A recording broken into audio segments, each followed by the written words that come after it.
So I'll be showing you guys how to put this back. Here are the anchors and the screws that we'll be using. I highly recommend this set. I love it. It works really well. It works good. It even comes with the drill bit, which I already have on the combo drill.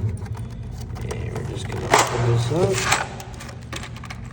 See if this hole needs to go in a little bit more, which it does. Look at the drill.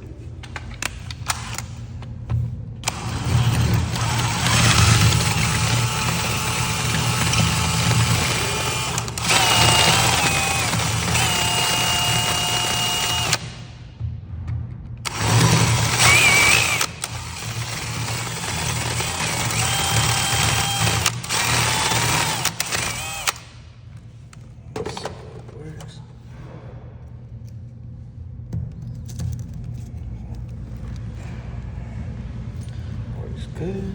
So